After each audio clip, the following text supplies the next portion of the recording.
Is it गुम्बज और गुम्बज? गुम्बज। गोल गुम्बज को अगर आप सामने से देखें तो एक ही बिल्डिंग लगती है, बट जैसे जैसे आप उसके पास चलते हुए जाओगे तो आपको पता चलेगा कि पीछे अलग बिल्डिंग है और आगे अलग बिल्डिंग है, और पीछे का जो गुम्बज है और जो डोम है वो धीरे धीरे एक सनसेट की तरह नीचे जाता जाता है। इसे सुल्तान आदिल शाह ने 1656 में बनाया था। बहुत पुरानी बिल्डिंग है, और ये इसलिए आगे एक और बिल्डिंग बनाते हैं ताकि पीछे वाली को नज़र ना लगे।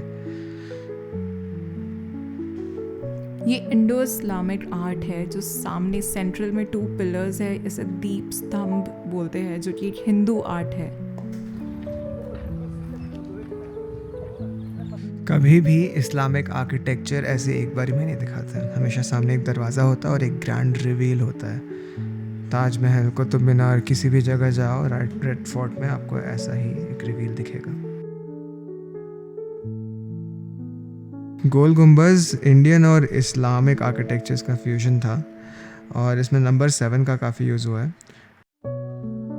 जहाँ पे पेटल्स बने हुए हैं वो इंडियन इस्लामिक आर्किटेक्चर का एग्जांपल है। जो बीच का दरवाज़ा है वो इंडो सारासनिक आर्किटेक्चर है। तो सारासन मतलब Africa, Sahara desert, Saudi Arabia. और भी जो मीनारें हैं वो इंडो पर्शियन आर्किटेक्चर स्टाइल में। और ये जो कॉलम्स बने हुए हैं और ऊपर जो लोटस का एक डोम में लोटस के पेटल्स हैं वो इंडो द्रविडियन स्टाइल है, तो साउथ इंडियन स्टाइल है, क्योंकि जो कारीगर थे वो लोकल रहे होंगे। तो काफ़ी सारे आर्किटेक्चर्स का फ्यूजन है ये, पर सैडली ये इनकम्प्लीट है। तो काफ़ी बड़ा है ये, इसमें काफ़ी सारे पैनल्स हैं, बट अगर आप पास से जाके देखेंगे तो वो काफ़ी अनफिनिश्ड भी है।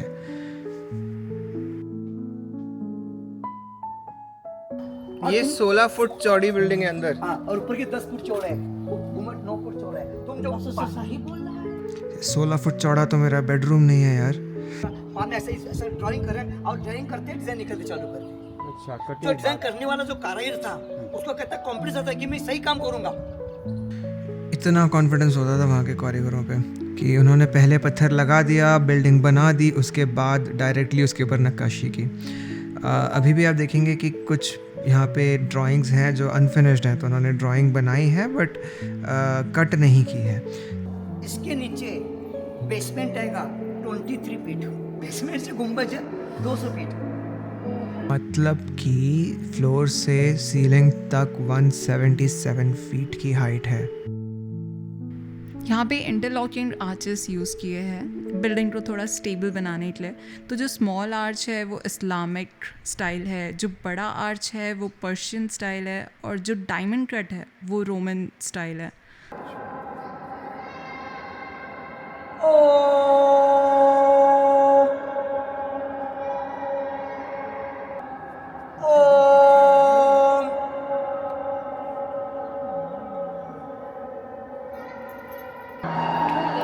कब्र है आदिल शाह की, और इसमें ये होता है जो डोम शेप का होता है वो मेल का डोम कब्र होता है, और जो फ्लैट होता है वो फीमेल का कब्र होता है। तो उसकी बहुत सारी वाइफ थी, तो उन सब की कब्र है। और ये पूरा आर्किटेक्चर में वॉइस बहुत एक्रो होती है, 15 सेकेंड्स में 21 times. Have you heard of this? मैं तो नहीं सुना था कभी। एंड सच में और एक छोटी सी भी वॉइस इतनी ज़्यादा एक्रो हो रही है।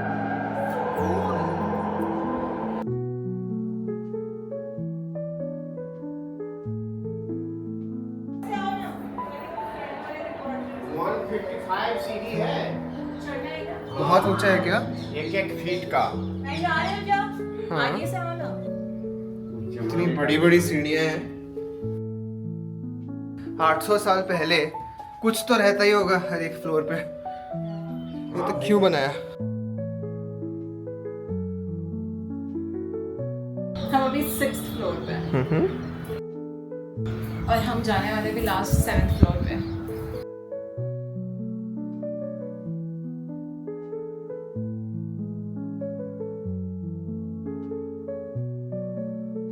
गोल गुम्बज की आउटर गैलरी में, ये पीछे गुम्बज है, बहुत बड़ा सा यहाँ पे चबूतरा है जिससे पूरा लाइक शहर दिखता है।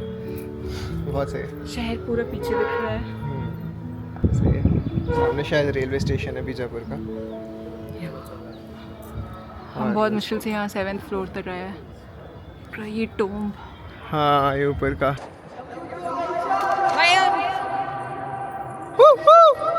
मैम साहब वाओ वाओ बढ़िया है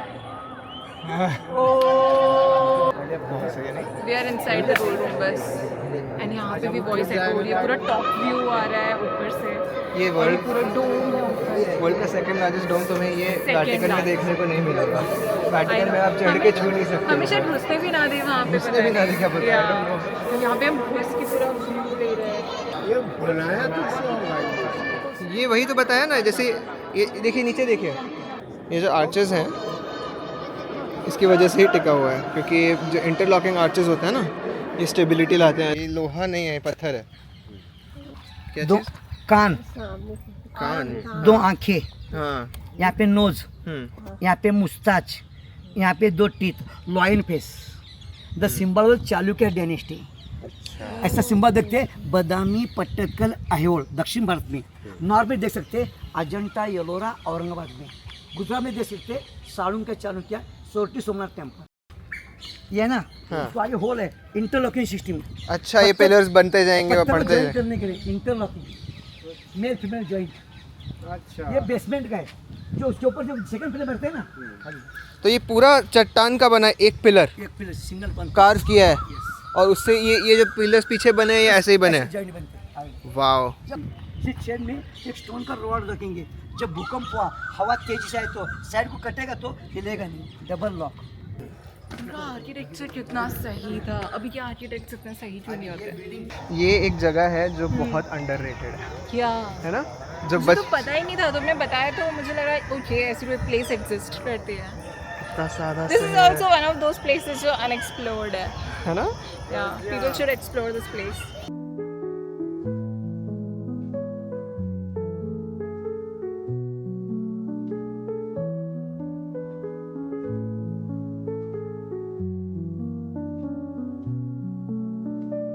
क्या कहते हैं बाबनी सल्तनत ने इसके विजयनगर एम्पायर के अगेंस्ट यूज़ किया था इस तोप को और उनकी बहुत ही प्यारी तोप थी ये।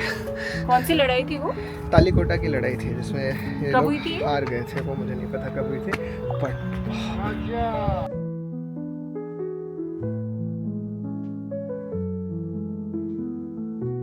ब्रिटिश एक्चुअली इस तोप को चुराना चाहते थे बट वो इस शिप में कैरी ही नहीं कर पाए तो हाँ चुरा के लंदन ले जाना चाहते थे बट वो उठा ही नहीं पाए इस तोप को तो ले ही नहीं जा पाए ट्रांसपोर्ट कैसे करेंगे शिप पे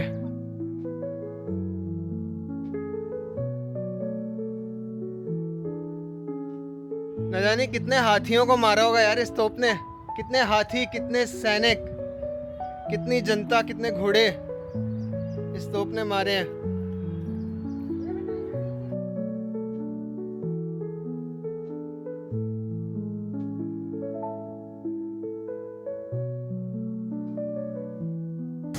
ये आदिल शाह ने ये बनाया था रन स्टूडियोज तो कांस्टेंट थ्रेट्स थे मुगल्स की तरफ से तो ये 1569 में इसने ये तोप बनवाया था और उसके कारण फिर वो काफ़ी जीत पाए टर्की से आए थे इंजीनियर्स बनाने के लिए क्योंकि सारे जो गन पाउडर था वो टर्की से आता था बाबर मुगल से टर्की से लाते थे तो इसने इसको मुगल्स की तरफ से थ्रेट था मुगल्स बोलते थे कि हम तुम पे हमला करेंगे हाँ है ना एंड उसको ऊपर से मुगल्स आते थे नीचे से विजयनगर आई थिंक हिंदू राज्य थे हाँ तो वो ये बीच में अटका था आदिल शाह हाँ आदिल शाह ये बामनी सल्तनत के 1500 साथ। की स्टोरी 1500 हाँ और वो 1500 में तो वो पोर्टुगीज़ वगैरह भी आना शुरू हो गए बट इस वजह से इसने इतनी बड़ी तोप बनवाई थी इसमें कुछ 5 टन गोल्ड है 5 टन सिल्वर है या 11 टन या 11 टन 11 टन के 5 मेटल्स हैं इसमें 55 टन टोटल वेट है We are faster than you.